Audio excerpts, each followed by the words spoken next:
면역에 대해서 얘기를 하고 있는데요. 아주 중요한 이제 새롭게 들리는 등 면역에 대해서 얘기하겠습니다.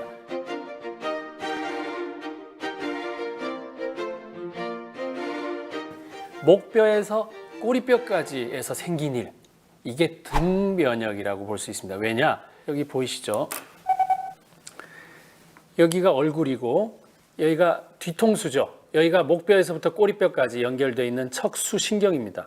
이 척수신경을 제가 꽉 잡으면 어떤 일이 생기느냐? 이 앞에 있는 장기하고 연결이 끊어져 버립니다.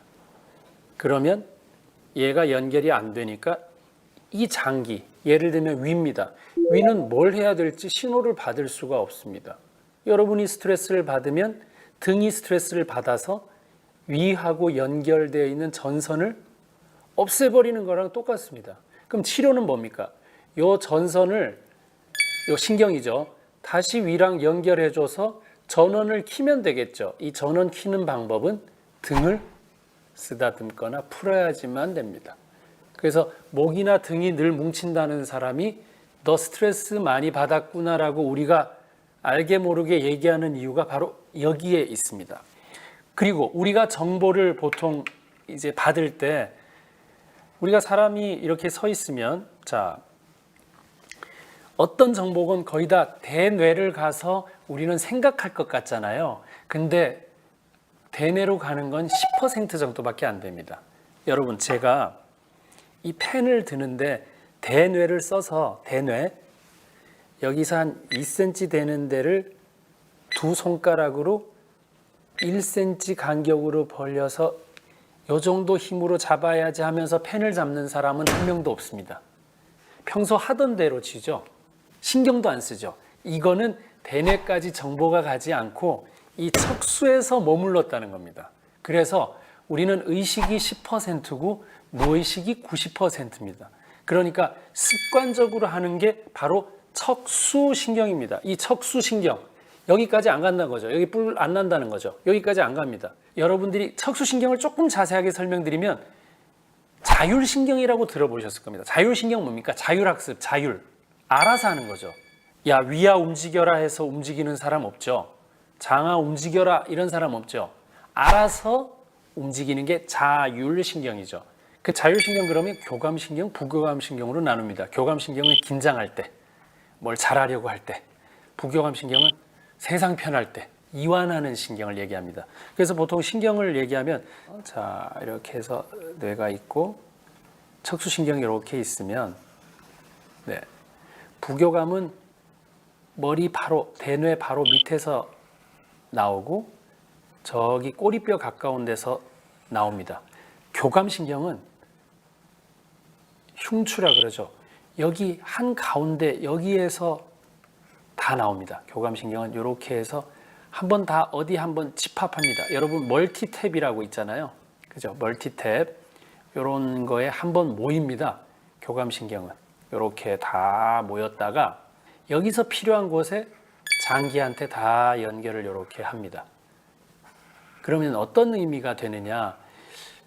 교감신경이라는 거는 척추 가까이 모여 있다가 일이 생기면 제일 먼저 뛰어가려고 하기 때문에 척추 가까이에 한번 모여서 멀티탭으로 그 다음에 사방으로 전달이 되는 거고, 부교감신경은 결국 일이 생기면 역할을 하겠다고 좀 역할을 많이 줄이고 이완을 시키는 신경이니까 정말 중요한 거는 교감신경. 그래서 여러분, 습관을 만드는 게 병을 90% 치료한다는 말하고 똑같습니다. 왜? 신경 안 쓰고 자동으로 나는 건강을 잘 지키고 있는 사람이 됩니다. 이 90%니까요. 그래서 대뇌를 바꿀 생각하지 말고 척수신경을 바꿔야 되는데 척수신경을 바꾸는 방법이 너무 간단합니다. 이거거든요.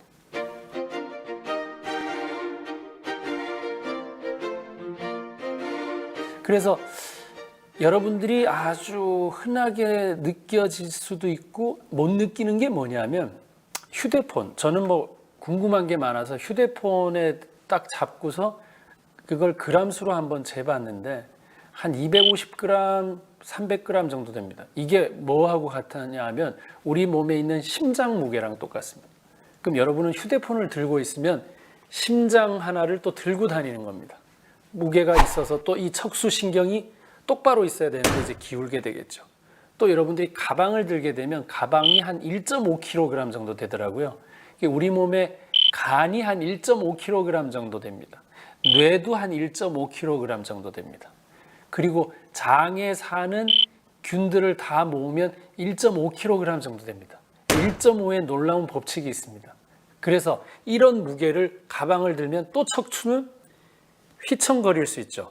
그러면 이런 신호를 보내는 등에 굉장히 무리를 오게 됩니다. 그래서 여러분들이 기분으로는 스트레스를 하나도 안 받았더라 하더라도 짐을 오래 들고 다니면, 핸드폰을 오래 들고 휴대폰을 오래 보고 있으면 결국은 등에다가 문제를 일으키고 결국은 스트레스를 받게 되고 결국 등 면역을 없애는 길을 여러분들이 택하신 거거든요.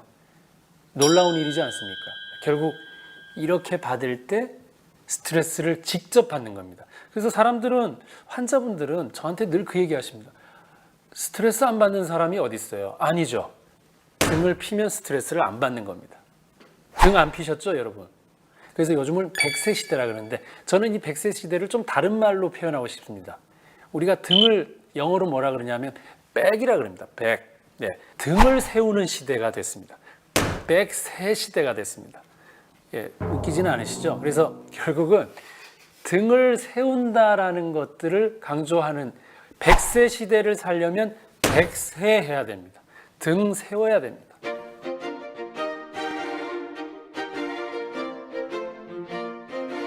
여러분들이 보통 어디 사우나 가고 이렇게 예를 들면 가면 등 미는 사람이 있습니다. 등 밀어달라고. 등 밀어달라는 신호가 뭐냐? 스트레스 있다라는 뜻입니다. 그래서 스트레스를 푸는 겁니다. 거기 때가 많이 나오느냐 적게 나오느냐가 중요한 게 아닙니다. 등을 밀었다가 중요합니다. 근데 피부를 밀면 뭐가 나오느냐? 엔돌핀이라는 게 나옵니다. 엔돌핀은 뇌에서도 나오지만 피부에서도 나오거든요. 자, 그래서 피부를 밀면 엔돌핀이 나오는데 엔돌핀이 뭐 하는 겁니까?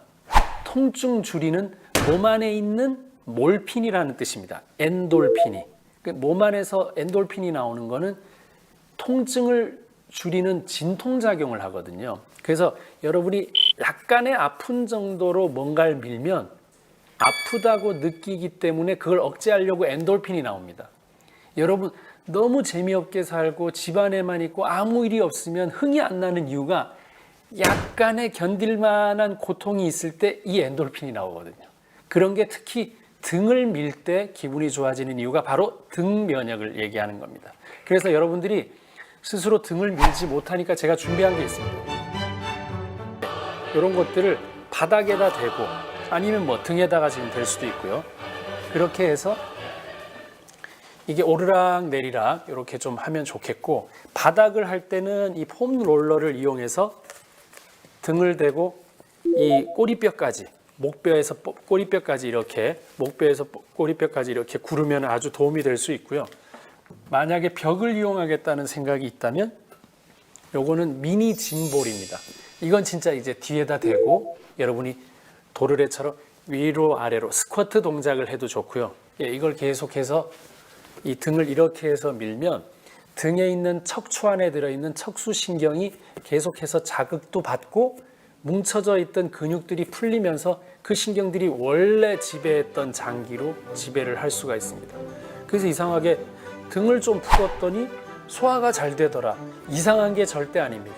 등에 면역이 있기 때문입니다.